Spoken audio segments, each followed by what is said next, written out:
Tournament could end. Afreeca Freecs Blue need to win this map to stay alive. EnVyUs could win the first season of Apex here if they can take it. Well, what's so amazing about EnVyUs is not only the meta just rolling right into their favor and having a substitute that fit right in off the bat, but remember the history of this team. At the beginning of Overwatch, in online events, they were unbeatable. 57 consecutive match wins in online events, but they never were really able to replicate that kind of dominance in an offline setting. Yeah. And now this may be the time that they really start to go online. Having Mickey swap into this team, maybe these role swaps have really worked for them, moving Harry Hook over, at least in this meta. It's hard to argue with their skill as long as they don't need a projectile DPS player. This is going to be a very strong team. It still blows my mind just how well these roster swaps have worked out for them, and we'll see if it continues to work as Afreeca Blue starts out the offense here. Taimu waiting for the early hook, misses Arhan rather. Yeah. He's totally ready for that.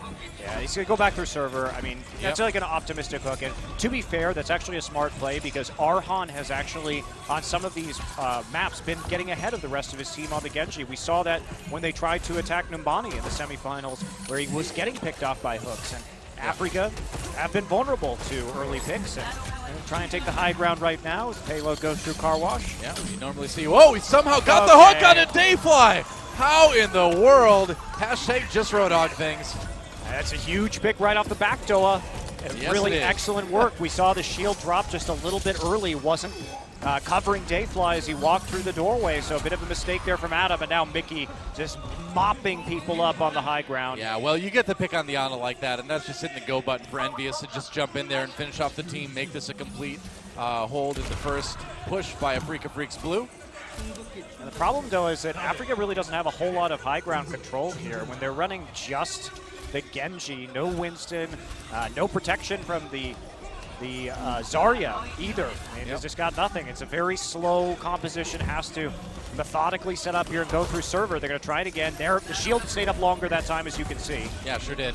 They do make it through server. They're going to try to take the high ground and just push Chips and Soldier 76 off of this. It looks like they will. They have to get back to the payload, though. That's kind of the tricky part, is that the payload's way down there, guys. And they just want to win a fight against EnVyUs and then try to run down there. Arhan, known for stealth pushing the payload on this map, though, so EnVyUs does need to be aware of that. But now the payload finally moving. Yeah, Internet Hulk is on the Winston, too, so they are going to be running a single support. Now, ever since he swapped over to Lucio, he has only played Lucio and Winston. So we have seen this occasionally from Envy. Oh, there's a hook. Jin brings in Coco. Meanwhile, Recry taking a nap with the Deadeye up. Arhan has to back away. Internet Hulk very scary on this Winston now, and he's going to get taken down. And there's no protection. The Winston is a wonderful pickup here for Envy because he can just sit on top of the Genji. And there's no Zarya shield, there's no dive buddy for him. So it's very easy for Internet Hulk just to abuse this. And Envy, you got 4 ults up right now, 5 now. Taimu hits 100% on the Roadhog. Nobody's had to use anything yet. Dayfly still working on that nano boost, and we'll see Arhan doing his sneaky ninja tricks. Yeah, he's pushing the payload. And we've seen EnVyUs run this single healer defense on Gibraltar before. It worked out very well for them in the past. They did full hold with it. And a full hold here would be massive. They've got all 6 ults and only 1 minute remaining for Afreeca Blue. This is going to be an apocalyptic fight coming up. Here we go. Recry pops that Deadeye. Trying to find a kill. Doesn't really look like he's going to get an opportunity, though, to get one. No, he doesn't. So they've got to jump down and fight. Meanwhile, Arhan, half health, running back up to the high ground now. Going back to the payload, and Internet Hulk jumping up, wants to dislodge Afreeca Blue from the high ground. Has to retreat. Kills coming in, though. Dayfly and Recry going down, and only 45 seconds remaining on offense. Adam taken out, and it is going to be nearly impossible for Afreeca Blue to push this through point 1 now. I mean, they killed Dayfly when he still had the nano boost up. Absolutely huge. They couldn't dump the ults fast enough. And because Afreeca Blue, they've been so methodical, this composition takes a lot of time to set up. They have to go to the high ground, then they have to loop through server, then they have to loop all the way back around. Here and Recry is this is desperation. No kidding. Well, normally it's been Arhan on the Bastion when they pulled it out, but it's usually been on defense. Never a situation like this.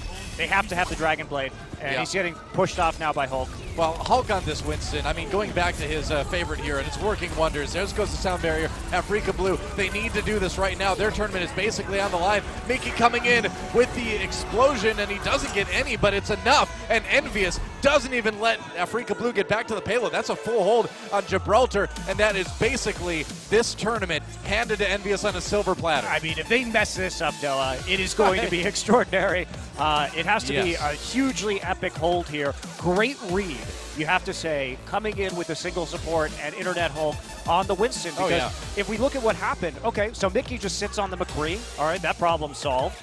With the Diva, and then Internet Hulk just chases the Genji around, and what are you going to do? Arhan never had an opportunity to really even use his Dragon Blade at the end of that fight. And sure, they bring in the Bastion, but it was still a nice Earth Shatter that came through from Coco, and enough to mop it up because the positioning on the high ground from Envy was so good. They were split up. The Bastion really couldn't get much of anything going.